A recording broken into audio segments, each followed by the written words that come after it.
What is up, everybody? Welcome to another episode of Happy Hour Hoop. This time, it's back to March Madness.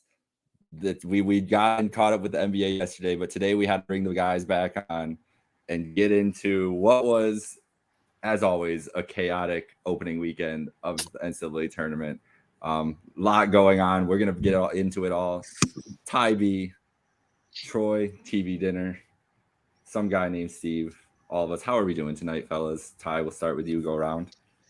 I mean, I feel like everyone else right now. I feel like I've been down, dejected, busted, if you will.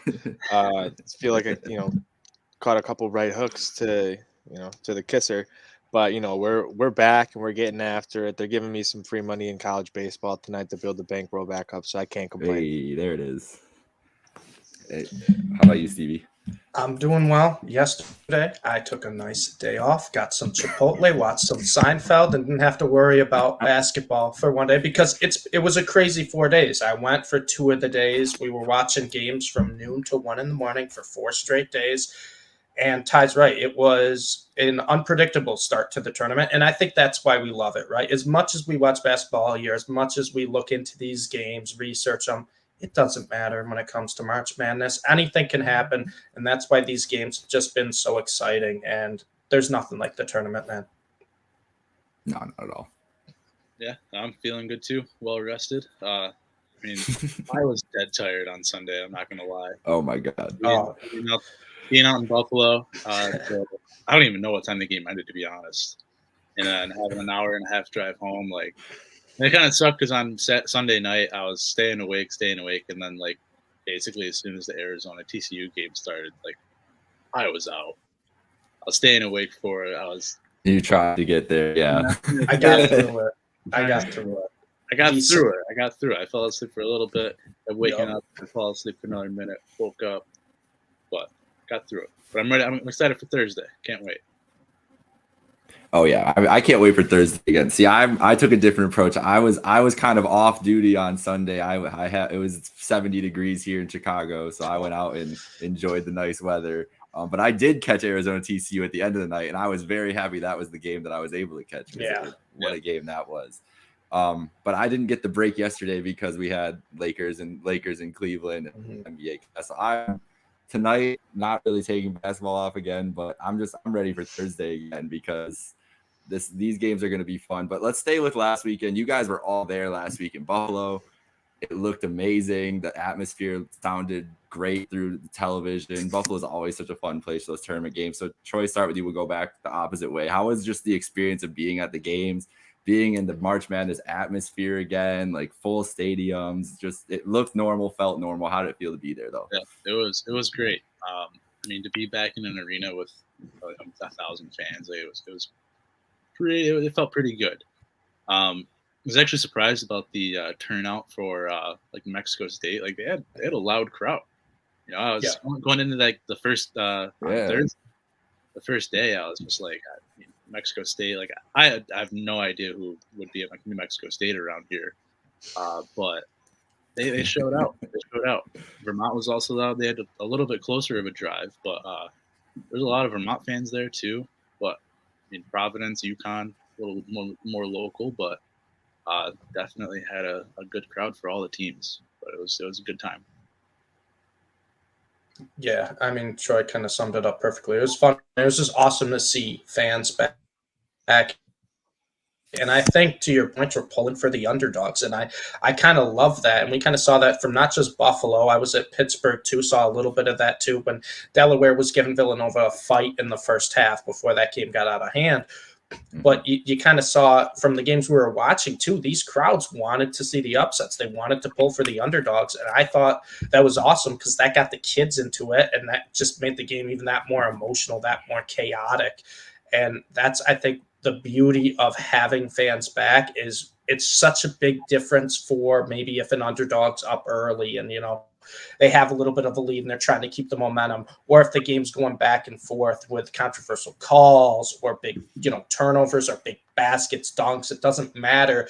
Having the fans back there just raises everything by times 1,000. And I think being a part of that, being at Buffalo and at Pittsburgh and being in the arena for both was just awesome. That's great, man. It looked like, I mean, I saw you guys all had any vantage point for a basketball game, honestly, not a good, but like seeing it live in front of you, I mean, oh, man, I was jealous of all you guys. Ty, you were there all day Thursday? No, just first session. I was there. Just the first session. How was the first session of the games there? First session was interesting. You could tell people were definitely feeling it and getting into it. Like as things got going, like are you just talking about Slick? That's what I'm saying. Like people were getting into it early. It was people were feeling, St. Patrick's Day and everything in Buffalo. True. So they were getting after it. There were a lot of people in a much deeper hole than Slick, I'll tell you that much. I believe that, yeah. I saw a few girls that were like sloshed, and it was like I think it was between 12:45 between the games. Yeah. Between the games, it was like 2:00. Like the St. Patrick's Day element definitely added ton of fun. A lot of juice. Juice building not completely sold out. Like not surprising. Like for first round games, I don't know how much more full it was for the second round, but especially during the afternoon on a Thursday, like you would expect it not to be 19,000, but it still said 16,000. Tickets sold, so that's still incredible. A lot of fun. Good too. I mean, still you couldn't even really tell. Yeah, still got to see the one upset, so that was good. Always nice to start it off that way. What was it, 2 out of 4 upsets first round? So Buffalo had a nice, exciting run. Yeah, it was a good time there in Buffalo. All right, so before we go on to our Sweet 16 picks, there was a whole weekend of games that happened. My biggest takeaway, we'll start with you, Ty, after this, but my biggest takeaway is that we had all this hype about the SEC coming into the tournament, and Kentucky, Tennessee, Auburn all down before the Sweet 16. I don't really have a take on that. I was very skeptical of Auburn. I think we talked about that a little bit, just the Bruce Pearl effect of everything else. Wasn't expecting it from Tennessee and Kentucky though. Definitely a disappointment there. But Ty, what were some of your biggest takeaways? Big picture, small picture, whatever. Wherever you want to take this, but from the first 2 rounds. I think the big thing was the public was really getting crushed betting wise. I kept sending my buddy, he was out in Vegas. I just kept sending him the betting spreads every day for the money, and we were just picking out the public, and it's a profitable go, especially after some of those upsets in the first round. When you're like, all right, I think I know what's going to happen this year, and then your upsets don't hit, and it's the exact opposite. You're like, you pull back a little bit, you start to fade the public. You're like, you start to recess things, but I think that was the way to go. I mean, you had to know there were going to be upsets this year with everything. Just the way that all these teams have such loaded, experienced rosters, especially the mid-major teams because of COVID and everything else. And it was going to happen. It was just where it was going to happen, and we saw it. I think I mentioned it the other day. I thought we were going to see probably a couple double-digit seeds make it through, and we saw it. It was just not the ones we expected.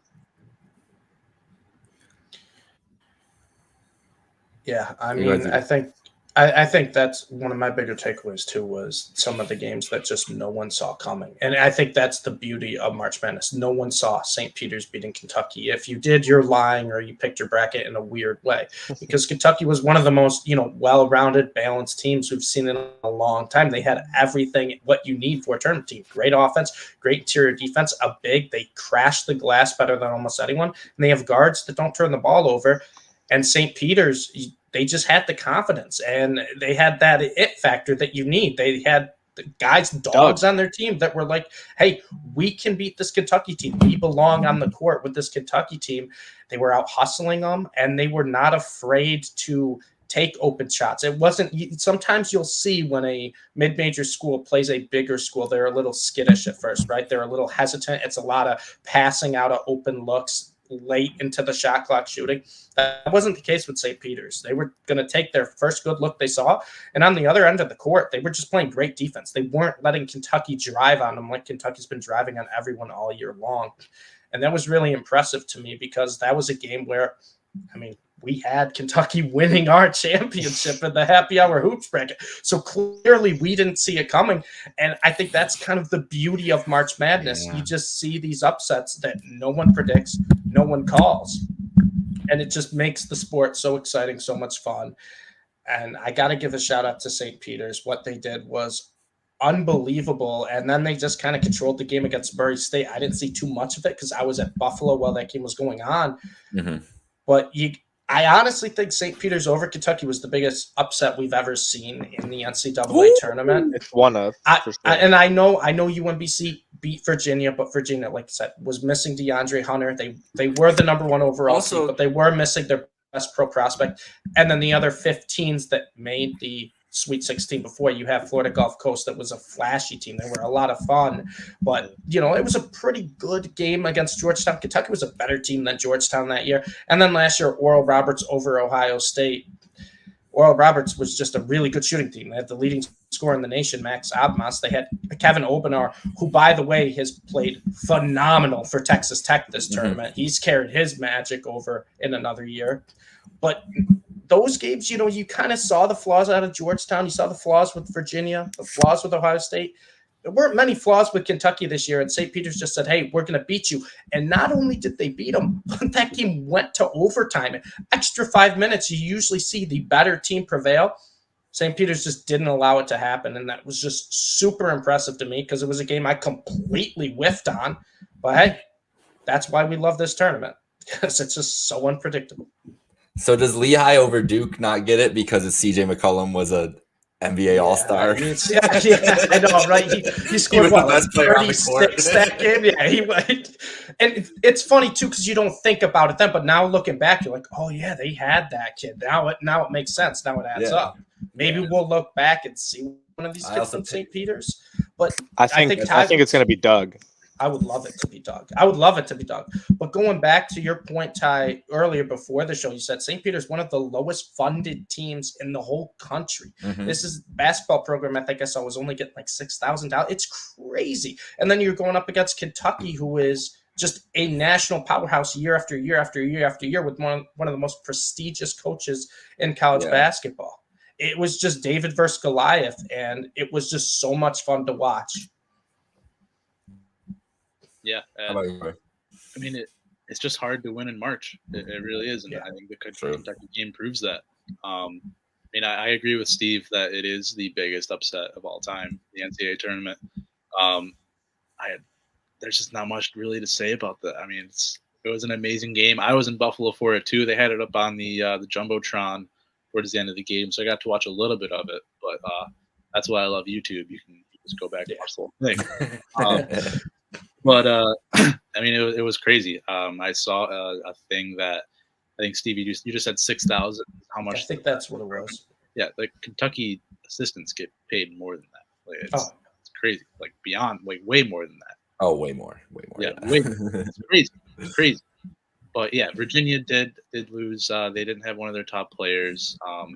No one saw that there. But there was a little bit of a reason behind that, and I can't find a reason why Kentucky lost this game. I can. The biggest one. Doug? I can. What's that? Doug? The third biggest handle in Vegas in terms of tournament winnings besides Arizona and Gonzaga. I'd say that's something.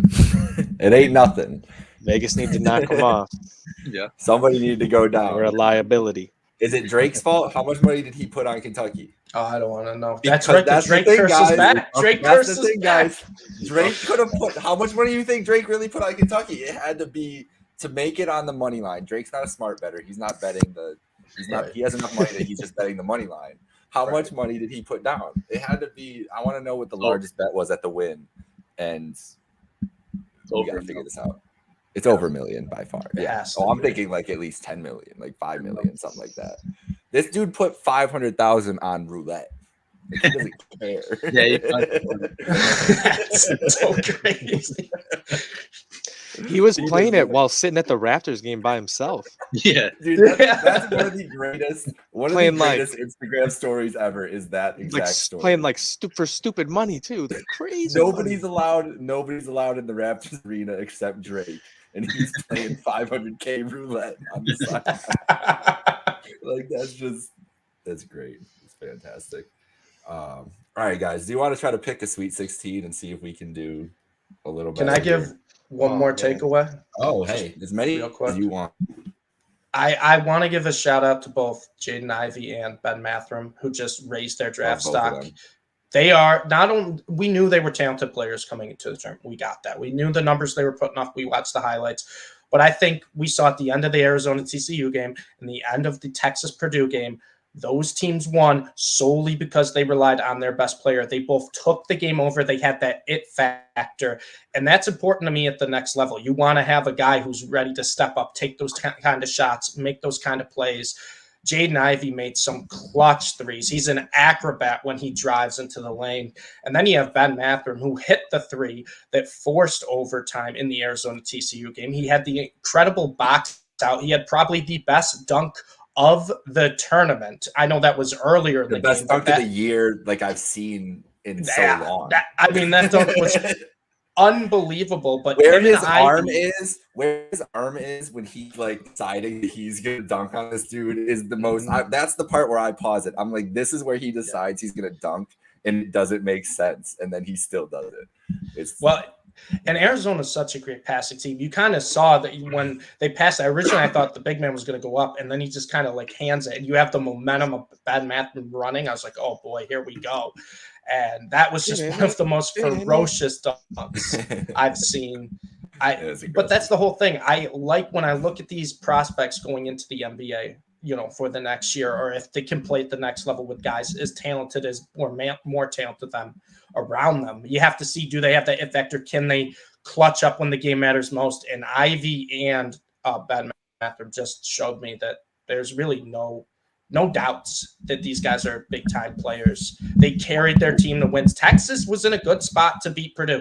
Jaden Ivey was the reason it ended up looking like it was not a blowout, but a more convincing win than it actually was, because they did make their free throws at the end. But Ivy was the whole reason they were able to win that game, and same with Arizona. Mathram. It was incredible to me. I saw these two guys, and I was like, you know what? I know everyone's saying it's Jabari Chet. I'm not mad if I'm an NBA team and I have the 4th or 5th pick. I'm just saying I'm not upset if that's where I go, because these guys look like winners and superstars. Well, I will say on the Bill Simmons podcast the other day, Ryan Russillo they talked about the prospects at length, and Ivy was number 2 on a couple of execs lists now. He's right behind Chet. Up. He's flying up. Yeah. And the more and more people who watch Arizona, the more people who are probably going to have Ben fly up their list. That's true. And the thing is about this draft, I mean, they're obviously it's easier to find guards in the NBA. That's the whole notion, whatever. But Ivy is clear and far ahead of every other guard that's going to be coming out. Like he's going to be the guy. That's where he's going to stamp in. And so if there's a team that doesn't really need a big or doesn't really want a big, needs a flashy guard, like there's going to be teams trading up. There's going to be some craziness, but we'll get to talk about Jaden Ivey in a second here, because that's probably it's got to be one of the most interesting matchups against St. Peter's. So let's get into our second chance bracket. We're right here. Is it loads? Gonzaga, Arkansas at the top. I'll pick if we need to. We're heated in here. I don't know. You guys might get more heated. Me and Dunny are more, we were just giving out our picks. You guys have some good reasonings here, and we need to get back, guys. We need to be right. Like I could show the other bracket, but it's a lot of red. I thought about it. I was like, you know what? This is a basketball podcast. I don't need to show that. The people don't need to know. We don't need to see that ever again. We don't need to see that. So I'll start with Ty B first here. Gonzaga, Arkansas. What is your read on this matchup of what's your read on the matchup in general? I think we saw that those SEC defenses don't chalk up to as much as we thought they did.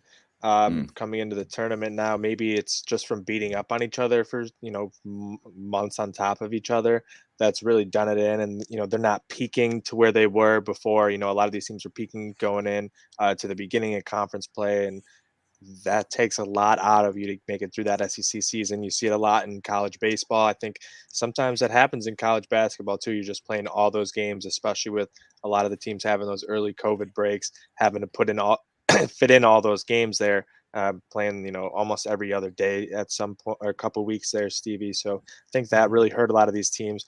I'm gonna have to go with Gonzaga, just for the fact that the SEC sold us, and now they're just perpetual frauds to me.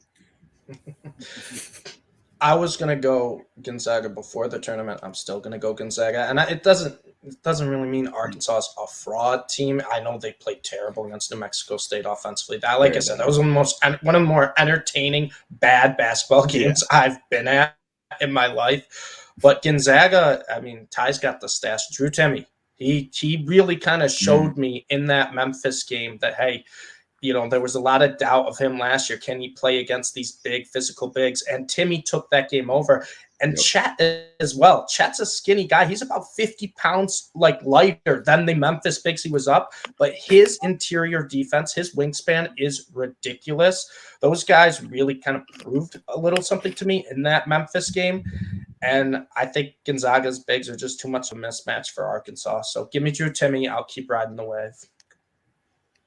Yeah, I got to go with Gonzaga too. I mean, they were tested against the athletic Memphis team. Yes. Came back. I mean, they've also put up, 93 and 82 points in the 2 games of the NCAA. I think you're going to win games. You're going to win games again if you put that number of points. That's true.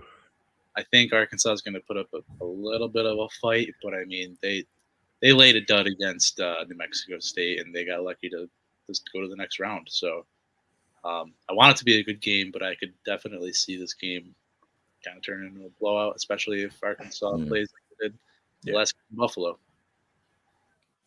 Yeah, if Arkansas shooting like that, it could be a wrap real quick. Yeah. 5 for what? 3? Oh, I think there were 3 for 18 from deep. It wasn't good. Yeah. That's horrible. No one could shoot that game. It was awful. No, just Teddy buckets. just Teddy buckets. Gonzaga covered.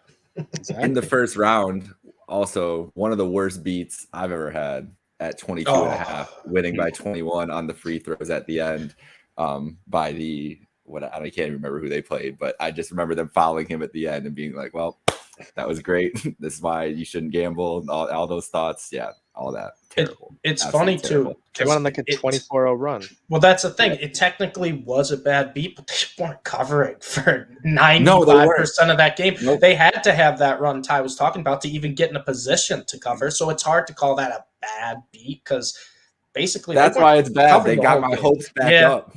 I was down and out, and then I was like, oh my God, I'm going to make it. And then it was just despair. Yeah, just an extra kick to the nuts. Yeah, exactly. But that's why you shouldn't trust 22.5 point spreads. Texas Tech and Duke, Stevie.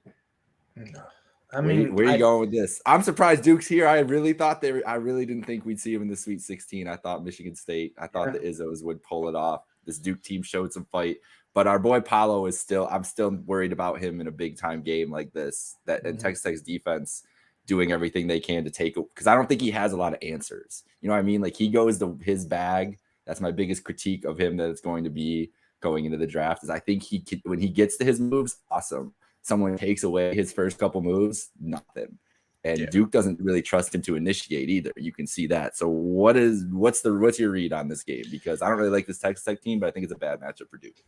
Yeah, I'm kind of with you there. Texas Tech's defense, what they showed in the first couple of games this year, their defense is legit. Number one, Ken Palm defense for a reason, and I'll always find a reason to fade Duke. Duke doesn't usually do typically well against those really good defensive teams. Texas Tech's, they've been hitting the boards pretty well in these first couple of games. Kevin Obenar, I talked about him a little earlier. He's carrying that magic he had with Oral Roberts last year with Texas Tech this year.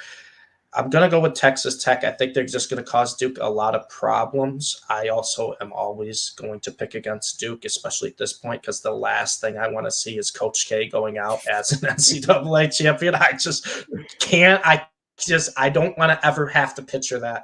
So I'll go with Texas Tech here. I think it's going to be one of those classic, ugly, but back and forth games where we're looking at like a 66-68 type of finish.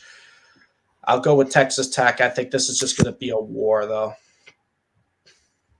Yeah, what's going to give Texas Tech's great defense or Duke's great offense? Right. So it is going to be an interesting game to see which one prevails. Duke's gotten 80 points in 8 of 10 games, and Texas Tech with their great defense, they've only I think they let up 63 to Montana State, but that was a blowout game. That was they were up 30. They were up 30. And let up 53 to Notre Dame the other night. But I really Kevin O'Banner had 15 points and rebounds last game, and I think if he does that, it's going to be difficult for Duke to win. I mean, Duke I think that they had 4 of their starting 5 have 15 points or more in the last game, but it's going to be difficult to try to predict what's going to happen. Is Texas Tech's defense going to show up, or is Duke's offense going to show up more? In my original bracket, I have Texas Tech winning against Duke, so let's stick with it. Tybee. Yeah, I think for me, you got to ride with the defense in this one. Just trust it. Number 1 ranked defense still in Ken Pom for a reason. So I think I'm just going to ride with it. People keep forgetting Coach K's grandson caught a DUI for Paulo Banchero this year. And it's bad vibes, bad sports karma. He owes Coach K one, but I don't think he's going to get him back. In the sweep tonight. Sweeps, 2 sweeps. I know, but I think that I highlighted it a little bit there. Their common opponent is Gonzaga this year, and Texas Tech lost to Gonzaga, and Duke obviously beat them very early in the season. So take that for what it's worth. I still think this is the right pick. I don't trust this Duke team. I didn't trust them in a big against Michigan State, so why would I trust them against Texas Tech? Is kind of what I've along the way. Like you kind of just said, Ty and Troy and everybody else or whoever it was mentioned they picked against them. Like that's just sticking with that. I don't think that opinion has changed very much from how Duke played in the first 2 games at all, really, or anything. I didn't see got any of the games. A little lucky late there against Michigan State. Oh yeah. Yes, they did. Michigan State was up 5 with like 3 minutes to go, and so perfectly happy picking the Red Raiders here. Now another very interesting matchup. Troy, North Carolina, who had, we want to talk about a roller coaster games, had the biggest roller coaster of a game against Baylor, pulled it out, and now they face this UCLA team who, I mean, UCLA is just chaotic as I expected, honestly, coming into the tournament. So what is your read on this game? Is there a chance that we get UNC to the Elite 8? I think there is a big chance. I had UCLA beating Baylor in this spot in my main bracket. But I mean, watching North Carolina against Baylor, I know they blew a 25-point lead. That was after Brady Manick got ejected. That is, yes, stupid. That's a big thing too. It's a major thing you should pay attention to. It was literally it's direct correlation. Like the second he went out, does he get suspended for the next game? No, he's playing. Okay, he's good. But I mean, I had, like I said, I had UCLA beating Baylor in the spot, but I was watching that game. North Carolina looked dangerous. Manick was 4 for 8 from 3-point, 3-point arc, and who was it? RJ Davis was 5 for 10 from beyond the arc, and pretty sure he had 30, and Manick had 28 before he got ejected. I think that can make them go to the Elite 8. It's a difficult pick for me. I'm gonna have to put North Carolina into the Elite 8. Just based off of the way that they've played in the first 2 games. Tybee, how do you feel about that? Yeah, I picked UCLA in my personal bracket to make it out of this region, so I think I'm going to stick with it there. I know the run that they were on last year. Johnny Juzang, Tiger Campbell, they got a bunch of great guys. They play in the Conference of Champions, for God's sake. UCLA, ride them. Yeah, Ty couldn't pick against UCLA. That's fair. Stevie, no pressure. You're the tiebreaker here, though. I think Troy makes a pretty good point, and big thing for me is North Carolina against Marquette and Baylor. They have a plus 24 rebound margin. They've out-rebounded them by 24, and that's big against UCLA because UCLA is a little undersized compared to Carolina. However, I think I have to go with the experience here. This is basically the same team that went on the Final Four run with UCLA. They did struggle in their initial game versus Akron. They didn't look great, but they played a much better game against St. Mary's. They didn't take a lot of threes, and St. Mary's is a very, very, very good defensive team. That's what we were talking about. But UCLA still shot over 50% from the floor. They kind of slowed down the pace. They're like, well, all right, we'll play your style, St. Mary's. We're just going to hit our open shots. And that's kind of been the theme to UCLA's season all year long. They just make their open baskets. Carolina, if we not forget, probably a month or two ago, I know they're playing great basketball now, but their biggest hole was their defense. Their defense was terrible. They'd let anyone score 80 on them. I know Carolina's the hot team right now, and I am concerned with the size because I think they're going to get a lot of offensive rebounds. But I'll take the experience. I'll take the better shooting team with UCLA. I do want your thoughts, though, Jake. I want your thoughts on this.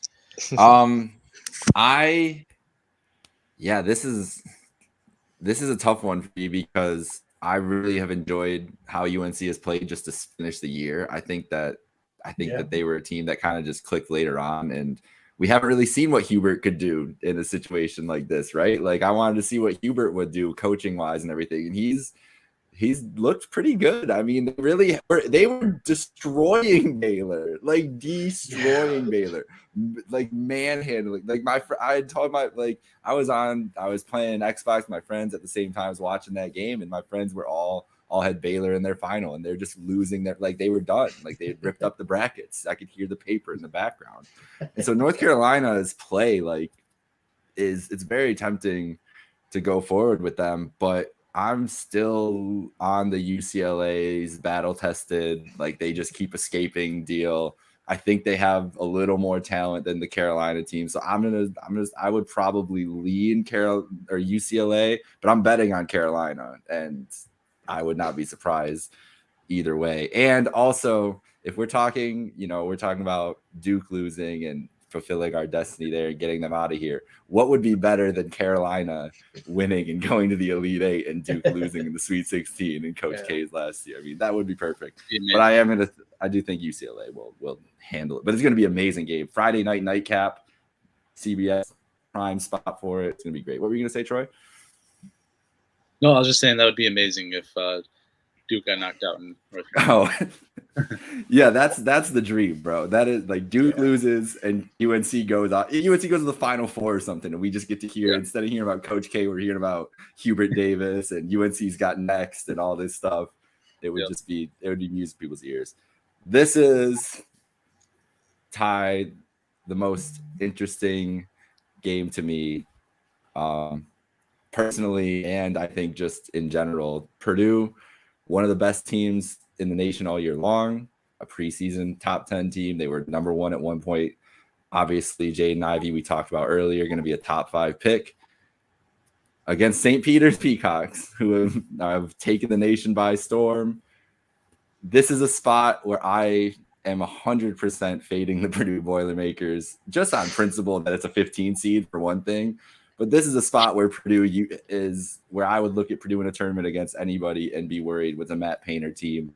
Do you have any of those worries, even against this St. Peter's team, which has looked very impressive, but still 15 seed playing against Purdue team who is obviously a national title contender? Yeah, I had one worry left, but it just left immediately when you said that you were going to take St. Peter's just off principle alone because it's a 15 seed. So is everyone else and their mother. 12.5. Wow, that's way too many points. Purdue's going to cover. I think the public's going to be all over St. Peter's. Purdue definitely. big. I'm not taking 12.5. I'm taking the money line, but keep going, Steve. Even better. I mean, I I would love to take St. Peter's, but this is such a tough matchup for them. You got the 7'4" Edie down low. You have Jaden Ivey, who's by far the best player on this core. I mean, it's not close. You got Williams. They have shooters on the outside. St. Peter's, like we said earlier, 28th in KenPom in defense right now. That's great, but I just don't know how they're going to replicate it. And we've seen this before too, right? With the magical 15 seeds, Florida Gulf Coast, Noah Roberts, that got to the Sweet 16 before. You have that 3-4 day break. The magic kind of leaves a little bit. The other team has time to prepare. They're going to take you seriously now, right? They're not brushing over this 15 seed. I know it's Matt Painter. I know it's Purdue. And they always seem to let you down and choke. But Jaden Ivey is not going to let that happen. He's going to will this team to some more wins. I'm going to take Purdue to win comfortably. I would love the Peacocks to keep flying high, but I think they're going to run out this week. Yeah, I would love to see the Peacocks win too, but I mean, there is one thing that about Purdue that we have to keep under consideration is that they can't play defense, and if they aren't making shots, then I mean they're very vulnerable. I mean, in a Sweet 16 game, it's still the NCAA tournament. Anything can really happen. I mean, that's really the only shot I think St. Peter's has to win is if Purdue isn't making shots, and that's pretty easy assumption. But the way that Purdue's defense is, and the way St. Peter's has been able to at least put up points against pretty good defenses, I could see a little bit of a good game. Maybe within five points towards the end of the game. But if I'm really taking a pick on it, put my life savings on it, I think Purdue to cover it. All right, so we're all going with Purdue. I'm with you guys. I think Purdue. I think that's all. You all made compelling cases there. I am worried about that, Troy. Though is Purdue is if it gets to a game where St. Peter's is just like 13 of 19 from three, or just 13 of 21 from three, and Purdue is like 4 of 21 or something for some reason. And Ivy can even be cooking, and Edie can even be cooking, but the math just catches up, and it's still a 3.4 point game. Like, who knows? Like you said, and the interesting thing you said earlier about the Kentucky St. Peter's game is that usually when these games, especially in March Madness, they go into overtime like that, you expect the better team to close. Yeah. St. Peter's closed that game out. In the Baylor North Carolina game, 25-point comeback, chaos. They get to overtime. You're like, oh, Baylor's going to win by 10 or something here. And they lose there. It's been weird like that where the teams have kind of run out of gas there. So I feel like there's a St. Peter's run in there at the end that kind of fizzles out, and Purdue will get away with it at the end and move on to the Elite Eight. So let's finish off the bottom half here. Arizona, Houston, Stevie, what is your read on this? That Houston-Illinois game was a pretty ugly basketball affair on Sunday morning. So not impressed by them, but the metrics still love this Houston team. So is it going to be a good matchup for the Wildcats? Well, that's the thing. Houston is a very feisty team, and I think we kind of slept on them a little bit coming into the tournament. The number 2 in KenPom for look at the BPI. I mean, yeah, we mentioned it's crazy. Yeah, it's nutty. They're good. They're decent on offense. They're really good on defense. They always make you take contested shots. They're great on the glass, and they have a team that terrifies me against this Arizona team. But I think Arizona was kind of pushed to the brink against TCU. Everything kind of was going wrong for Arizona earlier in that game. TCU had all the momentum at the end with that little comeback, I think 11-0 run. TCU out-rebounded Arizona by 4. You don't see Arizona get out-rebounded this year. TCU was doing that, and Arizona shot 18% from 3. I think they were 5 of 27. They were not shooting the ball well, but they still prevailed in overtime because of Ben Mathurin, who made so many plays down the stretch for this team. It was remarkable. And right then and there I was kind of like, that was a moment to me watching the Arizona TCU game where I saw Mathurin take over when his team needed him the most. And it was every year we see with a team who eventually wins the championship, they have to have a game where they're just pushed to the very brink. They're pushed to the edge. It feels like they're going to lose. And this Arizona team prevailed. They hit the 3 to force overtime. They played great defense. I don't know why you're trying to dunk that ball at the end of regulation. And also, too, everyone who says that's a foul, please just watch the replay. He establishes his position. He doesn't reach in. He doesn't hack him. TCU guy bumps him initially and then bumps him again and falls over and flops. There was no contact initiated by the defender. But that's regardless. Regardless what happened, Arizona had to come back in the final 2 minutes to even get to overtime in that game, and they did. And then you saw in overtime everything that was working for TCU. Arizona's decided we're going to be the ones that crashed the offensive glass. I think they had 3 or 4 like second chances on that one possession when Matherin then put in the and one on the rebound he made with 3 TCU defenders around him. It was an incredibly impressive game. And Houston, they kind of controlled the game against UAB. They controlled the game against Illinois. Illinois did come back a little bit, but I think we kind of saw the flaws of Illinois in the Chattanooga game and in the game against Houston. Their guards just weren't the same as they were last year, especially without Ayo Dosunmu leading the team. You take Kofi out of the game, it makes it a lot more difficult. You traded Cockburn for Coburn, and that's true. It was a downgrade right there. Yeah, exactly. Should have known better.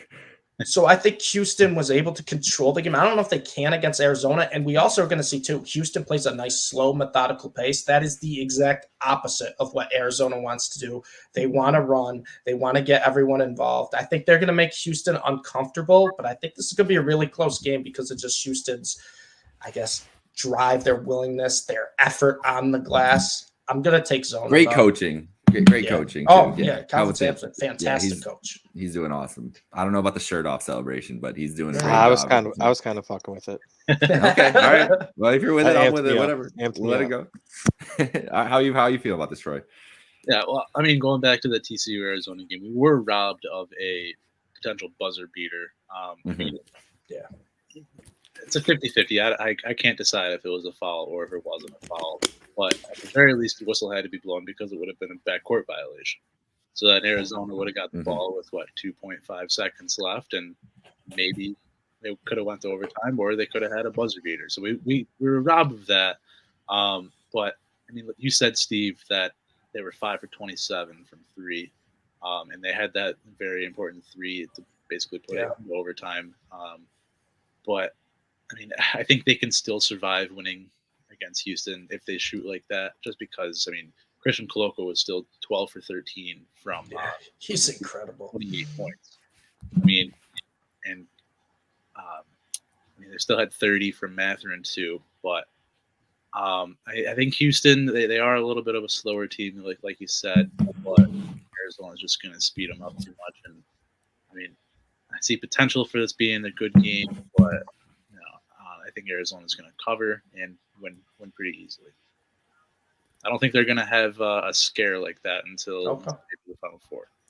Whoa. Oh, okay. All right. All right, we'll get into that in a minute. Ty V, how you feeling? So there's some crazy number. It's like 5 or 6 of the last national championships have finished in the top 10 in both offensive and defensive efficiency per Ken Pom. And there's only 2 teams right now that can do that, and one of those teams happens to be Houston. Houston right now has wiggled their way into 10th adjusted offensive efficiency as well. Like I said, they're the only team top 10 in both, 10th in both. I think they keep that trend going. They've just been playing such good team basketball. They were really able to rally around each other after losing 2 of their top scorers early in December, and it was just enough time for them to figure things out and able to figure out who to go to and who can get those buckets when you need them. And they haven't had any problems scoring. They've been getting to the rim pretty well and not having to rely or settle on any bad shots. Their transition play has been really, really good, and I think they can easily pull off this win. There we go. We got 2-1, but I'm betting on that spread just from your explanation right there, Ty. I wasn't sold on Houston being in a game, but I think it's going to be a knockdown. I think it's Calvin. I think it might be Calvin Sampson's year. It could be. I think this is going to be a heavyweight fight no matter what. And I honestly think both these games are going to be. Troy, I'm a little shocked at your disbelief in either Villanova or the Michigan Wolverines, who we had to know they were going to do this. Of course they were going to do this, right? Of course they're going to find their way into a Sweet 16.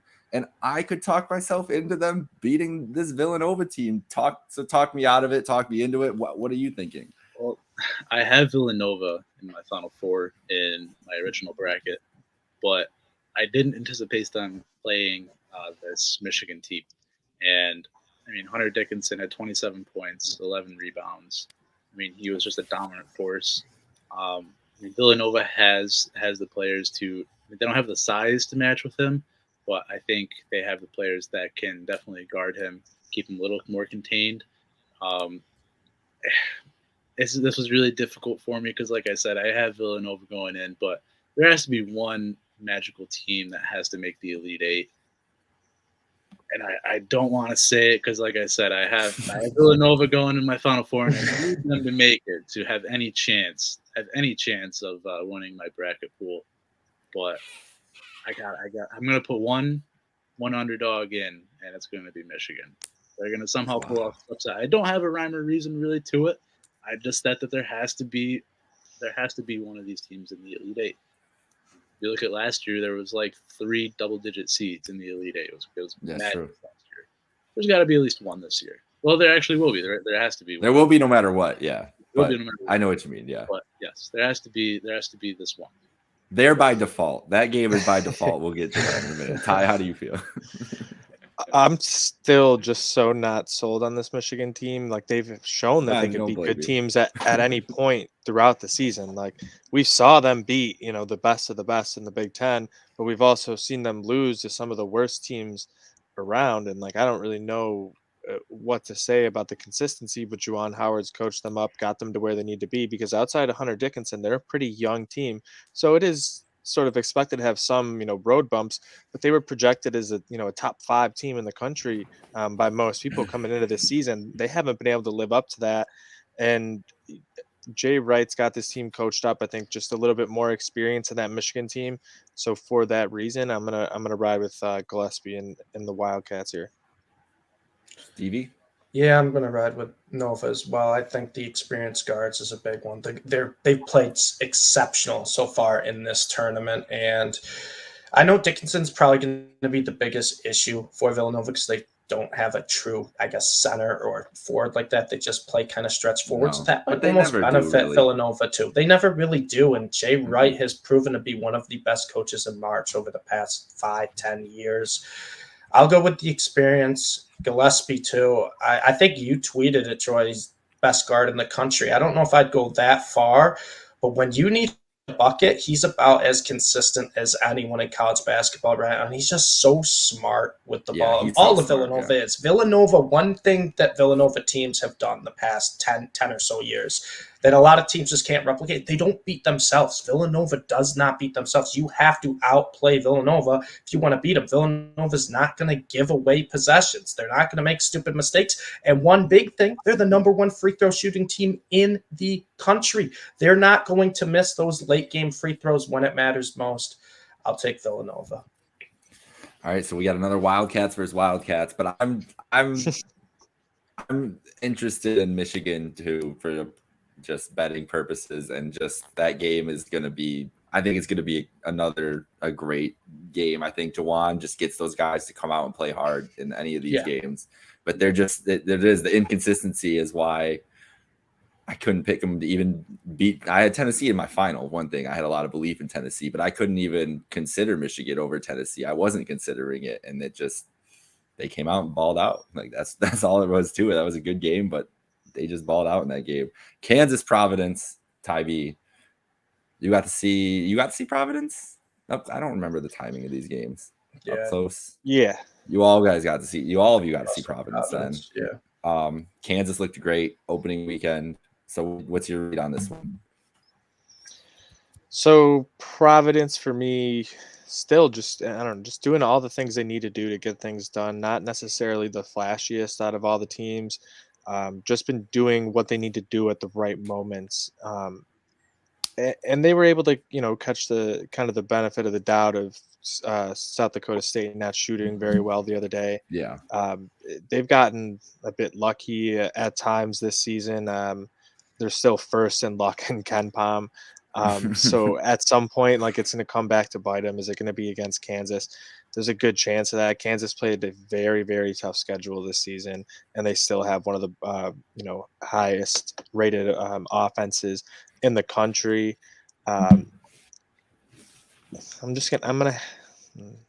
This feels like this might be an upset spot here for Providence. Like, they stay lucky. I'm going to go Kansas, though. I'll make Troy decide because I'm going to ride with the Lucky Providence team. They dominated Richmond. They held South Dakota State to 57 points, who's one of the best shooting teams in the country. And Kansas, without Creighton's big men, they didn't really put Creighton away until the end. They needed 20 off the bench from Remy Martin to win that game. And Providence defense has been exceptional in this term. Now, granted, Richmond 1 of 22 from 3 is just awful in the second round, but a lot of that was because they didn't get any good, clean looks.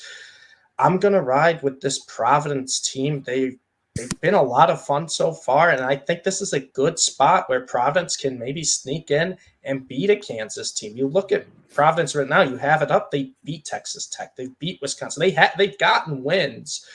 Yeah, they're number 1 in luck and KenPom, but hey, in March, anything can happen. They had that one white kid number 14. He was balling when we were there. Yeah. I don't remember his name, but he looked really good. And that's the thing. Sometimes you just want to ride these hot teams. They're a well-coached team. I love Ed Cooley, but I'm going to go with Providence to keep the luck rolling. I think this is an upset spot, and a lot of people do. Kansas has now jumped to the second highest odds to win the whole championship because everyone says they have a walk to the Final Four. Well, watch out for the Providence Friars, and if Kansas gets by Providence, watch out. I'm not going to say which team I'm picking, but there's a double-digit seed that I think could give Kansas a game too. But I'll take Providence here. No pressure, Troy. It's no cakewalk for Kansas. No, definitely not. I have a little bit of a theme going with my picks. I'm picking I'm picking North Carolina over UCLA just because of the way that they've been playing the first 2 games. Picking Michigan over Villanova the way they've been playing the first 2 games. I gotta go with Providence for the way they've been playing the first 2 games. It definitely is 100% an upset spot for Kansas. I'm going against my original bracket again, which is probably the best thing I could do, seeing that whole thing. So that's true. I mean, just watching Providence play in Buffalo, I saw them for 2 games. I mean, they were above and beyond the best there. Even on the other side of the bracket, that was in Buffalo too. They were the best team there by far. And I don't know the last time they went to the Final Four. I know it definitely hasn't been anywhere close to our, probably, anywhere close in our lifetime. Right. But they get by this game against Kansas, and it's still the NCAA tournament. Anything can happen, but they have that double-digit seed that they're going to play in the Elite Eight, and I think I don't want to say they're looking ahead, but they definitely know. Both teams know that that's ahead of them. I just got to go with Providence here. I think that's the upset of the weekend. But I do have Michigan over Villanova. But I think that just the way that the Providence Friars have been playing, they gotta go over Kansas. So, tag up. Okay, he's scoring. One of my favorite things is the teams and the clutch points and the clutch stats and everything else, especially when it comes down to March. And it's a big more for NBA wise. I look at it, but college, I think it's definitely relevant in the same way. I don't think that's something you can ignore of this Providence team. It's probably going to be a close game. We've seen Kansas teams play down to competition in the past, and in this spot, Sweet 16, Elite 8 area. I think this Kansas team this is not like it's the best Bill Self team we've ever seen, best Kansas team we've ever seen. Chavi's amazing, but they've got some great players again on that team, but it's just I think it's a great I mean I have Kansas in my Final Four. So I'm probably gonna lean Kansas here, but I'm not gonna go against you guys with the 2-1 with Providence because they know how to win these big games and these close games. So that's gonna be interesting. Last time they were in the Final Four, 1987. They've only been to the Final Four twice, 73 and 87. So it's been a while, 25 years to be exact. That's a nice number there to get back there. We'll see. Now, Iowa State, Miami, the most baffling matchup, I guess. Who did we start with here last time? We started with Troy, so we'll start with Ty V here, I think. I don't know. That's what we'll do. Both these teams beat Wisconsin and Auburn, who I think we talked about last week. Were both teams that were ripe for potential disappointment with just the way that Wisconsin, with just how heavy they were in the scoring with Johnny Davis and everything else, obviously is not a great manner for March. And Auburn, just in general, this whole year has has had those times where they were inefficient or just playing down to competition and whatnot. And Bruce Pearl in his past has done that in tournament games. So I'm not really surprised that Iowa State and Miami are in this spot, but Ty, I don't feel like it's because as much of what Iowa State and Miami bring to the table, but as much as the teams that they were able to run into in this bracket and just running into them on those nights. So how do you feel? Do you feel strongly about either of these teams? Do they impress you enough that you're taking a lot of stock into this matchup, or what do you think? Yeah, I actually am. I'm very interested in this because I was talking, like I did the Midwest when we did our preview right up there, and I was talking about the Miami USC game was the one I was actually most interested in, just because it was the biggest question mark to me, what we were going to get out of that Miami team or the USC team. USC a little more steady. We talked about Miami's a bit of a roller coaster. Their defensive ratings aren't that great, but when you look a little deeper, they force a lot of turnovers. And what were they doing the first 2 games of the tournament? Forcing turnovers. They were dogs all over the place on defense. They got like 2 or 3 like 6th-year guys, starters. They got some experience there. Jim Larinaga can coach them up. I like what they're doing. Very efficient offensively throughout the season. If that defense continues to play where they are, they can contend with this Iowa State team, who's shown to lack a little bit offensively. They can do it on the defensive side as well, but not a well-rounded scoring output from them for the most part. I'm gonna have to ride with the Hurricanes here in this one. I love Miami here. Real quick, I think Wisconsin probably easily wins against Iowa State if Chucky Hepburn doesn't get hurt. That was a huge loss for them. And then after that, they were just able to double team Johnny Davis the whole game. And guess what? All the shooters on Wisconsin couldn't shoot. They were 2 of 22 from 3, and they still just kind of not barely won that game, but it was a tight game for the most part. Iowa State's their first 2 games, LSU's offense played terrible. Wisconsin's offense played even worse, and Iowa State won both those games scoring less than 60 points. Well, you're not going to be able to beat Miami if you score less than 60. They have a trio of experienced elite guards, and I love this Miami team. And you got Isaiah Wong, who has been so good so far in this tournament for Miami. They're making their shots, and Miami against Auburn was one of the most impressive wins for me in the tournament this year, because Auburn had so much size down low. They had such a physical advantage, and it did not matter. Now Auburn, I know Auburn's guards were lacking a little bit, and that was our biggest concern with Auburn coming into the year. But I said on our original show, I didn't think Auburn was going to be uncomfortable until possibly the Elite 8 or the Final 4. And Miami made them very uncomfortable. Miami's offense was great. They were hitting threes in transition. They were playing quick. Iowa State is not going to like that whatsoever. I love Miami here. I think Miami is a sleeper pick to make the Final 4. Yeah, I wouldn't be surprised if Miami does make the Final 4, and I think it is because of their guard play. I mean, they dominated Auburn that entire game. Really, that was definitely the. I mean, other than St. Peter's, obviously, it was probably the biggest surprise of the first weekend. I mean, Iowa State, they're not an offensive juggernaut. They got by LSU, got by Wisconsin, which I did not think would happen in a million years, to be completely honest. I didn't think they would be anywhere close to Wisconsin. I did have them winning against LSU.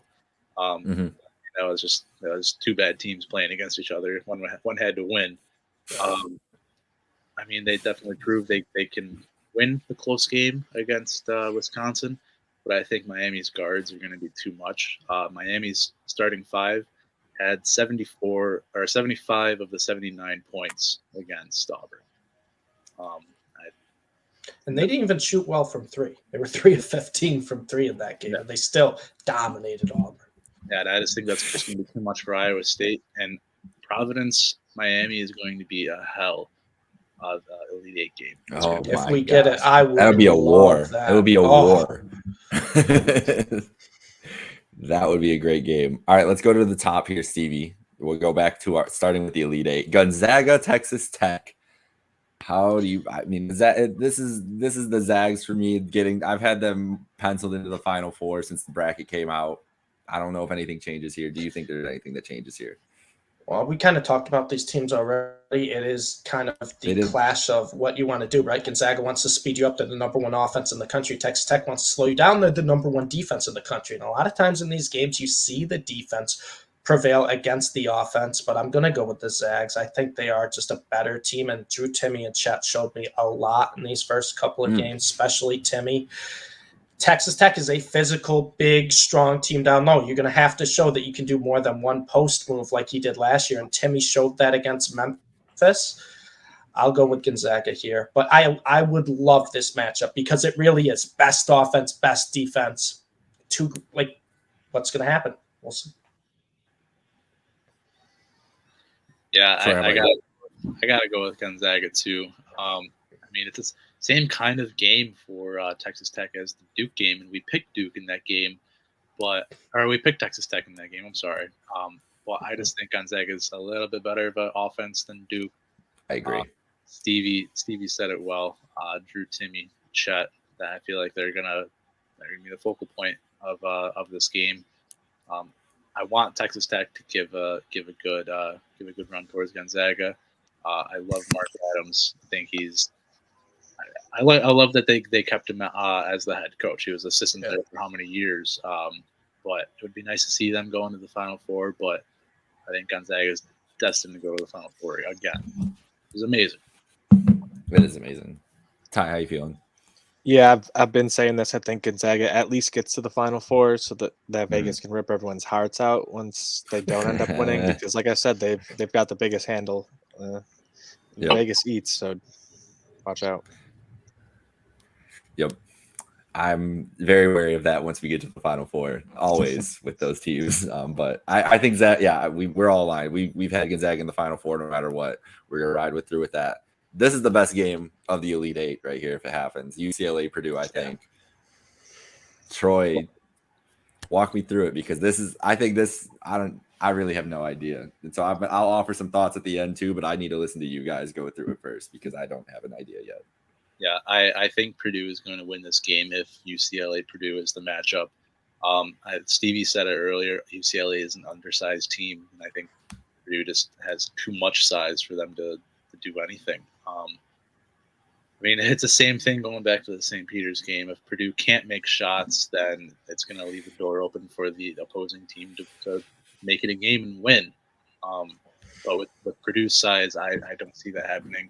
And I see Purdue on 4. What a story if they can finally do it, right? Finally. It only took a generational talent in Jaden Ivey. and they've had some solid talent there over the years, and now being able to get it done is incredible. For me, I'm just going to have to ride with my personal bracket. I loved UCLA coming back this year. They've made me a bunch of money betting on them in the Pac-12 throughout the year at different times. One of those teams that I think people just kind of slept on a little bit just because another, West Coast team, you just don't get to see them playing a ton. For that reason, going with Juzang, going with UCLA, riding the Bruins, Conference of Champions. I'm sorry, Troy. I would love to see Purdue overcome that. I know Jake wouldn't, but I would love to see them overcome. I'd love to see Jaden Ivey in a Final Four, but I'm going with the experience here. I know they're undersized, but the big thing is Purdue just can't play defense, especially their bigs. Their bigs are great offensively, but they can't play defense, and UCLA hits open shots. They punish you if you don't play tight defense on them. Their guards, Juzang, Hawkes, they've been a little underperforming this year. I mean, they haven't had the magic they had last year, and I think we're probably going to see it in these Sweet 16 and Elite 8 games. This is an experienced team with a great head coach. They made the run last year as an 11 seed. Now they're in a great position again to get to a Final Four, and guess what? Have a rematch against that Gonzaga Bulldog team that won on a Jalen Suggs buzzer beater last year. This is a little biased too because I'd love to see that rematch. I would be so happy if we got that.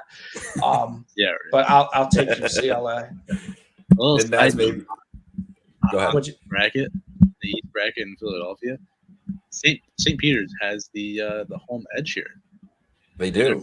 From Jersey. By far, yeah.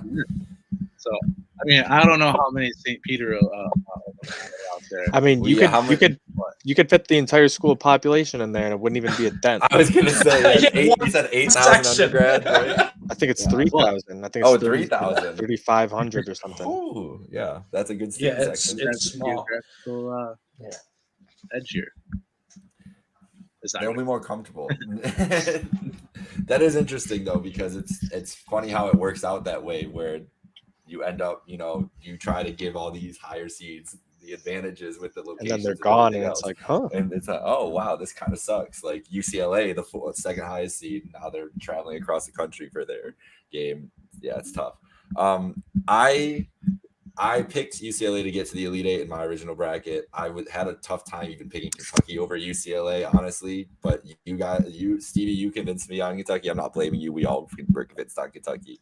But I think and just how deep they were and everything else. But I've loved this UCLA team, so I'm not going to argue with the UCLA pick. But I am with Troy because I honestly think that Purdue is the better basketball team in this game. I'm picking UCLA on battle tested and just from previous trying to sticking with my guns. But I've seen enough Purdue this year that I think that they're solid, and Jaden Ivey is not going to go down without some kind of like incredible performance. Like even if they go down swinging in one of these games, I feel like that kid's going to have like 28 or something like that. And Edey is going to be a problem for any team. I mean, he had a little I don't know, it looks uncomfortable a little bit in the Big Ten tournament, but the first two games of the conference tournament or the NCAA tournament has just looked like his old dominant self. So that's the biggest subplot for Purdue going forward. But I'm comfortable with the UCLA Gonzaga Final Four matchup for sure. Where are we at here? Stevie, Arizona, Villanova, Wildcats, galore. Who do you got? Love the Wildcats. I just think this is a terrible matchup for Villanova. If you talk about a team that doesn't have too much size, and they're stubborn, they're a physical team, and they do play good on-ball defense. But Arizona's bigs, one underrated thing out of them, they can pass. This whole team can pass, and when you have bigs that can pass, you already have the size advantage. I think they'll have a good rebound advantage against Villanova here. Villanova's going to have one of those 65, 70% shooting from 3 days to, I think, win this game. I think a lot more would have to go wrong for Arizona to lose than Villanova. I love Villanova. I wanted to write them in the Final Four in every bracket, and then I saw they were in Arizona's region. I go, that's just the worst matchup you could have for the Villanova team. So I'll go with Arizona. Oh no, Stevie! I just saw a hit by pitch to load the bases. I saw your and I go, what just happened? I knew it was the game. It was a full count too. With 2 outs. What is he doing? Oh no, that's terrible. Troy, what is your read on the Wildcat matchup? I said before that I don't think Arizona is going to be tested like they were against TCU, because I think that TCU game really kind of shocked them. It's going to put them into the right mode that, like, hey, we can't really fuck around in this tournament. Like I said, I have Villanova going to my Final Four, but I think that win over TCU really is going to put a jolt into this Arizona team, and it might be what they needed. I mean, every single person has them in their Final Four, I guess, except for me. I didn't really see many people have. There were a lot of Tennessee people too, though. There were a fair amount. Tennessee after the way they played in the SEC tournament. But I think next year, Jake hold me accountable to this. Rick Barnes still the coach of Tennessee. They're not getting out of the round of 32. No, Rick Barnes is on Bruce Pearl, Matt Painter territory for me by far now. This was his last chance. Writing it down now. Write it down. Tennessee could be 36. Guys, no, I don't care. They're not getting out of the We are fading. If Purdue doesn't make the Final Four this year, next year it's fading Purdue, fading Tennessee, fading Auburn at every chance. And that's just from my life of watching college basketball at this point. Keep going, Troy. No, that was really all I had. Okay. Like I said, I have Michigan actually beating Villanova. They got out of it. I'm putting that money line down too, I think, still. So go ahead. Troy, do you think Michigan gives Arizona a better game than Villanova? No. I don't either. No. Okay. But like I said, I don't have a rhyme or reason for doing it. I'm just throwing Michigan in there. I think, yeah. Like the only thing is what you said, Stevie. If Villanova shoots 70, like if they're shooting like like we said earlier, like they go 14 of 21 or 22 from three, which they are Villanova. They can do doing that. Yes, very capable of doing that. But Christian Coloco, how many rebounds is Christian Coloco gonna have in this game, bro? Like it's gonna be a 2020 and blocks easy night and blocks. Yeah, like the stat sheet's gonna get filled up for those bigs. For Arizona. So yeah, I'm with that. West Coast, we're our Final Four is very West Coast heavy. I think we're doing some justice. Let's get into not exactly. Yeah, we watched the West Coast, so we know about these teams. And Arizona definitely played a bad game against TCU. Like they didn't shoot for sure. So I mean, they've proved that if they play a bad game, they can still win. They played a bad game and they scored 85 points and had 44 rebounds or something. Like that's a bad game. And they average 20 assists per game. That's the biggest thing for me against Villanova. Villanova is undersized, but they play really, really good man-to-man defense. Arizona's just their bigs can pass, and I think that's the biggest worry for a Villanova team going up against them. Ty, how do you feel? No, I'm right there with you, Steve. You hit the nail on the head right there. What are you gonna do to try and when you're a bit undersized down low, you're gonna try and drop down an extra guard or something to help out in defense there. And when they can do that, if your big can find that open man and you can drain those shots, they have the guys to do it. Arizona should be able to win this one. And like I said, Arizona and Gonzaga getting to the Final Four and breaking our hearts. At least one thing that I said last week still holds true in this bracket that we're doing. It's true. Oh man. All right, so we're going now from our West Coast basketball to the furthest edges of the East Coast, Miami, Florida, and Providence, Rhode Island. Troy, Providence, Miami. What do you think here? I mean, I think this game would just be a knockdown, like I said earlier, knockdown drag out fight. This definitely qualifies for that too. So what do you think? Yeah. Like I said, it's going to be a hell of an Elite Eight game if this isn't the matchup. But Providence is kind of the close game kings. They just don't lose that close game. And if this is the matchup, this is going to be a close game. Guards for Miami, they're going to play insane like they always do. But like I said, after seeing Providence twice, it's hard to pick against them. But I think they have the edge. I mean, the whole lucky thing, like, yeah, they're lucky, but after a while, I mean, to get to the Elite Eight, to go to the Final Four, you might have to put them actually being good, being lucky. But the king of the close games, I think it's going to be a real close game, and that means Providence is going to go. They're going to win. I'm going to have to make Stevie decide. Oh. It's all about the you, baby. I could see the stress. It's a tough matchup. Like I think it's guards on guards for the most part there. I think it's a toss up. I think Providence showed enough with like their big man. He wasn't like dominant to me, but he showed enough where like he can play, he can run a little bit. The way Miami, if they keep forcing turnovers at the rates they have and being able to run and transition the way they are, it's going to be tough to beat them for anybody. Yeah, this is tough for me because both teams play close games. Both teams rarely ever get blown out. Both teams have great guards. They're great passing teams. But I'm going to side with Troy here. I know Providence #1 luckiest team in KenPom, but it can't be a coincidence if they just find a way to close all these close late games.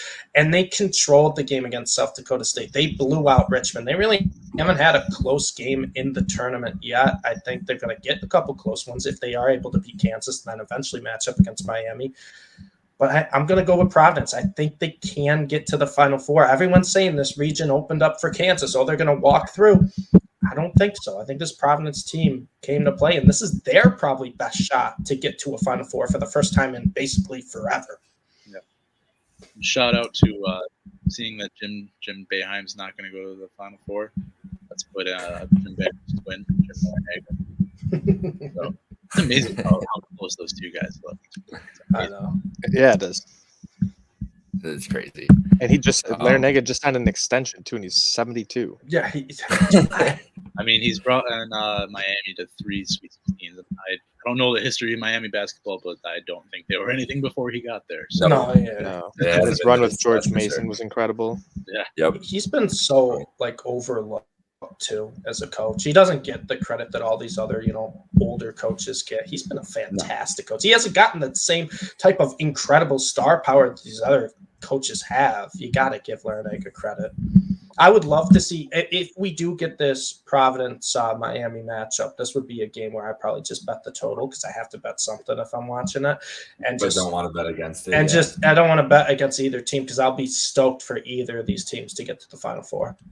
Well, that's what, even with my belief in, that's what I rode with Tennessee, Michigan the other day. Like my belief in that, I just went with the over on it because I was like, I don't know about, and I think that's a lot of these games are going to end up that way for all of us. Like there's a lot of toss up matchups, and it just shows the strength of how everybody this year. I think that, there it is. Oh, no, they got me. They just showed a replay. God darn it. Oh, it's like there's the home run. I was thinking. They showed his first at bat. Is there another buzzer beater in Gonzaga UCLA this year? Do we get a Johnny Juzang revenge? Is it the Chet Holmgren game? What's the story of it? Who's going to the national title? Yeah, I'm gonna go Johnny Juzang revenge game. I've been riding with them all year. I think they're gonna prove they're the best team on the West Coast, and I need all the memes of Bill Walton just going crazy, jumping around in the fan section because that's what he's gonna be doing. He's not gonna be with his in some Pac-12 bougie hat media on. seats. He's got 2 Pac-12 teams in right now. Yeah, he's gonna be going. Yeah, he's gonna be going crazy. Conference of Champions. I know Troy's going to pick Gonzaga, and I probably would pick Gonzaga too because they're a great team. They're a championship caliber team. But I think everyone is going to have Gonzaga and Arizona or some variation of at least one of those teams in the championship. And I would love to see that championship. That would be the best way to end this tournament for me, to see Gonzaga against Arizona. It would be like 98-96 type of game with just offenses just trading blows one right after another. 2 great passing teams, 2 fast teams. But you know what? The Pac-12 was the Conference of Champions for a reason, said by Bill Walton. UCLA had their hearts ripped out last year by Jalen Suggs, and guess who's not there? Jalen Suggs isn't there. And Gonzaga had the size on UCLA last year too. Let's not forget that. They had the size, and UCLA still prevailed. They haven't been their best shooting team, or themselves as their best shooting team the past couple of weeks, but they're still winning games. I think UCLA is going to upset Gonzaga, get revenge, and go to the championship. And I know Troy's going to pick Gonzaga, and I would too. I would love to pick Gonzaga, but we got to throw a little something different in there. So get UCLA in there. Troy, you just got beat. Like, you didn't even have a choice. You just seems like, I'm not letting it happen. I guess not. I wouldn't. Honestly, I wouldn't mind seeing it. I am going to pick Gonzaga. Not like it matters, but they just gave up a stolen base. What a bunch of jabronis. Gonzaga. I wouldn't mind seeing UCLA going to the national championship game, but I really want to see Purdue up against Gonzaga. I do too. Go ahead, CV. If Purdue gets to the Final Four, do you think Purdue can beat Gonzaga? Yes. Yes, and also no. Yeah, and also no. But it's also Purdue. Yeah, that's the thing. Yeah, just imagining that. Even seeing the final score in my head, I just can't even get myself. I would like to see Chet up against Zach Edey, though. I have no idea what the hell would happen with that. I mean, Zach Edey is. I think a lot of NBA scouts would like to see that too. Yes, they would love to see that. Yeah. No, I gotta go with Gonzaga, but I'll go with matter. This is the pure sports narrative, heart romanticism at my heart that I try to do is why I love the fact that UCLA could get into this game, because it's like we've been talking about the whole time. It's basically the same group. To be able to redeem yourselves like that on the same stage, that's literally storybook shit. That is not. Those are chances that don't come by very often. And usually I like the redemption story there, but I'm very scared of Gonzaga's winning my titles, so we're gonna go with UCLA. But that's gonna be, if that's the matchup, I mean, CBS ratings just gonna fly through the roof for that game, that late game, because that's best case Ontario at this point, besides a Duke in the Final Four or something like that. Arizona, Providence, Stevie. I feel like I know where you're going, so I'm glad that we're starting with you on this one. Yeah. What do you got? I'm gonna ride with Arizona. I think too much would have to go wrong. You sound so sad about it. It's okay. No, I would love to see Providence keep it up, man. I mean, I'm happy we picked them to the Final Four at this point, but Arizona was my pick to win the championship. I kind of like about 3 weeks, I think, before the tournament started, I go, wow, this team's like really starting to impress me, because I told you, Jake, I normally don't like Arizona. I don't like Arizona teams normally. They won me over, and they really won me over in the Pac-12 tournament. And they, like we said, the TCU game was probably the most impressive because they really didn't deserve to win that game, but they found a way to it. And that's what championship caliber teams do. Another thing, they have 3 7-footers. It's just so much size for Providence to deal with. I'll go with Arizona here. I would, and trust me, if it's UCLA, Arizona, we need Bill Walton to call that. We need, but I don't care who's scheduled. Jim Nance, Bill Walton, and Bill Raftery on the call for the Arizona UCLA. You have to get Bill Walton somehow into that. And you need Luke there too. You need Luke there too. Luke's got to be you there. Have Luke to. Yeah. So, Richard Jefferson needs to be there. Just get all the and Ross.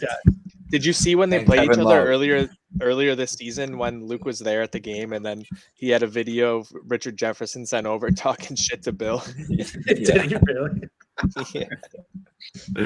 I'll go with the Pac-12 championship. I mean, I'll be happy with any combination of these 4 teams we have in the Final Four. For sure. Give me the Pac-12 championship, because that was electric too. A lot of people went to bed early that night and missed it, and a lot of people missed these West Coast teams.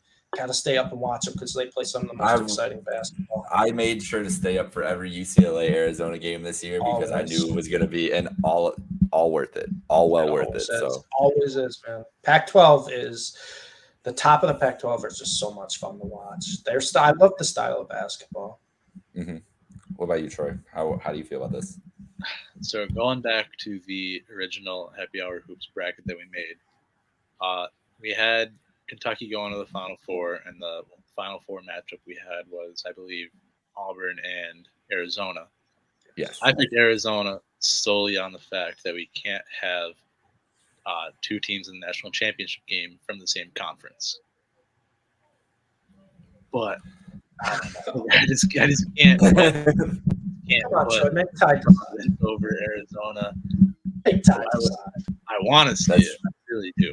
But if I got to choose between Arizona and Providence, I got to go Arizona. But I don't like the fact that we have 2 Pac-12 teams in the championship game. I mean, I absolutely love it. It's the Conference of Champions for a reason. It's why it's going to be Arizona versus UCLA. Oh, I'm on the wrong computer. We gotta oh my God, this guy just skied it into center field. We gotta clip the end of this and send it to Bill Walton and be like, listen, it's the Conference of Champions. Yeah. Supporters you can find. I just want to hang out with Bill once. That's all. I respect Troy though, because I hate the SEC being the national championship of football every year, which is also part of why I enjoy the SEC being frauds in the college basketball in this tournament. That's it's like a great roundabout way to get a little payback. But this will be their 4th matchup this year, right? Would be UCLA and Arizona. Stevie, we'll start with you. So Ty, you get the tiebreaker here, depending on where we go. Arizona's won twice. This is the 4th. We usually don't have to go past the rubber match, so a 4th is going to be interesting. Stevie, what would be different from those 3 matchups? Do you think either team would do anything differently? I don't know if that's not like, I don't know if you had any memory of those games or specifically or anything, but what would be your read on another matchup of this? Because these teams are so familiar with each other at this point that really, like, there's going to be something that one of these coaches, they're both great coaches, are going to pick out and try to exploit, probably aggressively, if they were to meet up again.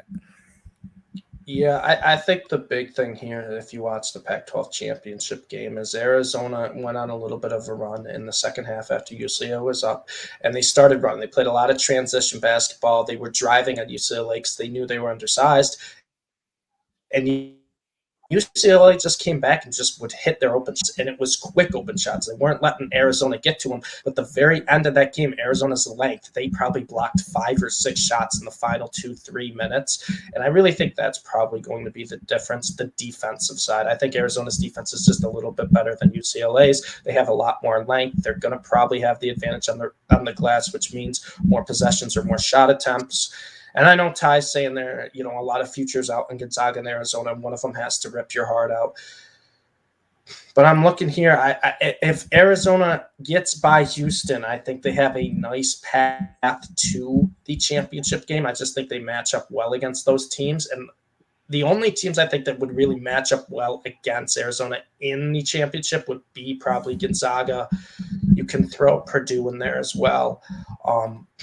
I think UCLA, they've seen each other obviously 3 times already, so they're familiar. There's not going to be a lot of catch you off guard type of deal. I just think the better team will prevail when we get to this point.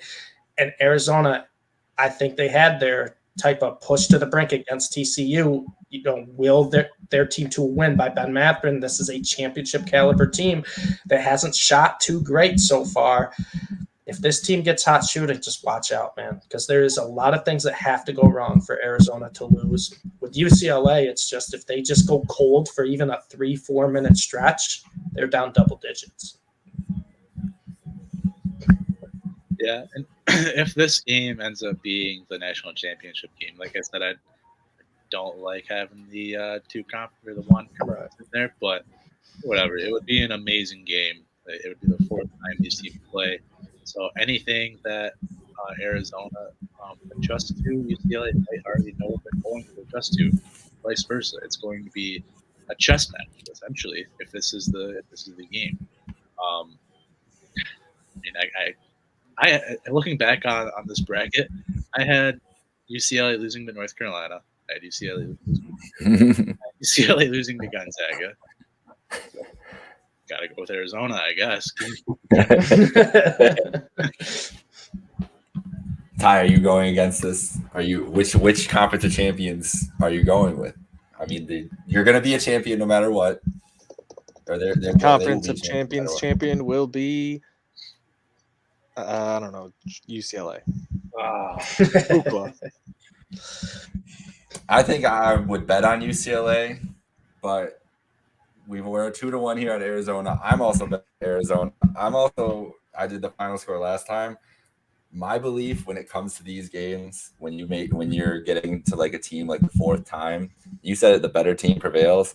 I think sometimes if it's the better team by a little bit more than just the better team, and I think that's Arizona with UCLA, it could get ugly. And this is a UCLA team that in this scenario would be coming off a very emotional game with Gonzaga, where all those guys have a lot of feelings about how their season ended last year. What that would take to get them through that emotionally, physically, whatever. That's going to be a war with Gonzaga. It's not like they're going to blow out Gonzaga. That's going to be a close game all the way through.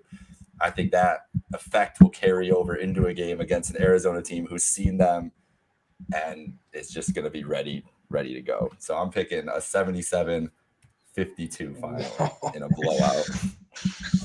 But and I was picking that just to try to get some. Maybe we can get a little chaos there too. But I really do think when I think about it, teams matching up later like that, that's how I look at it. If they're so familiar, I'm just gonna go with the better team, and sometimes the better team just destroys them because they've seen all the tricks and anything that the other team could throw at them, and just get into this game could be done in the first half just if Arizona just shuts everything down, and then you're just UCLA's and worried it could turn into a battle, battling to get to 10, and then you're oh, maybe they can make a run from there, kind of one of those games. Hope isn't that's the case, but I just think if you're coming off an emotional game like that is something you have to pay attention to, especially in the tournament when emotions ride so high from game to game. So any thoughts on our bracket overall here, Stevie? You want to mention anything here? I was just curious what your guys' individual dream championship matchup would be out of this, like these 16 teams? Not like the one you expect or the one you think is going to happen. What would be the one you would be most excited to see? Ooh. That's a great question. Outside of Gonzaga and Arizona. Yeah, I know that's the obvious choice because it would be, I think, a boat race, and they're two fantastic teams that play a similar style. I think that's the obvious choice. Maybe Purdue, Arizona. Okay. Probably for me, St. Peter's versus Michigan. no Miami love. St. Peter's, Miami. I want Michigan, so I could watch and prove Michigan were actually frauds because they lose to St. Peter's. I'm gonna take one side of the bracket. I'm gonna take full storyline. I'm giving a Duke UNC Final Four matchup with UNC beating Coach K in the Final Four, going to the championship game to then play Kansas and a Kansas Arizona on the other side, and then Kansas UNC Kansas national champions. That would be my, I think, storyline, just to get the Coach K storyline to go all the way through. Imagine the hype around a Final Four matchup of North Carolina and Duke. I mean, that in his last season, that'd just be and it's not that far off, 2 games away. Yeah, no, not at all. I would probably go Arizona, Texas Tech for 2 coaches that were long-term assistants. One at Gonzaga, one was at Texas Tech, and now actually getting a chance in their first year as a head coach, bringing their team to the championship. I think that'd be electric. And also, too, it would be the clash of styles. Arizona, a lot of size, wants to speed you up. Great passing team against Texas Tech that just plays as physical as anyone. Best defense. I think that'd be a fantastic game to watch. But I would also love to see, I know they're probably not going to, and I think Ty said it right, Purdue's probably going to blow them out. But I would love to see this, miracle run by St. Peter's not end and just give us, if they can beat Purdue, that's just 1 win away from a Final Four for a 15th seed. Yeah. Which, hey, they already beat a team no one expected them to beat, and then they beat a Murray State team that was the 30-2 team. So you never know what's going to happen. But I think you're right, too, Jay. UNC over Duke would be chef's kiss in the Final Four. Oh, that'd be a perfect way for Coach K. That's the way I'm just looking at ways for Coach K to lose, and that's really all I'm doing. That would be the best way, for sure. But I honestly, the one you want, like if we get a Gonzaga UCLA matchup in the Final Four, and then either Gonzaga Arizona or UCLA Arizona would be up there as one of my top picks too. I do love Kansas too, but I like this Arizona team. I want to watch Ben Mathurin in the championship game. I do too. That is for sure. All right. Well, anything else, guys? We can wrap up here. Thank you all again. We did. Hopefully, our bracket does a little better this weekend. We'll see. You never know. We're not winning any money on the other one, but maybe this is the time. So for Tybee, for Troy, for Stevie, this is Jake Micah. Follow us at Happy Hour Hoops. Subscribe to us on everywhere you get your podcasts. Have a great night, folks. Enjoy the weekend. Enjoy the weekend of games.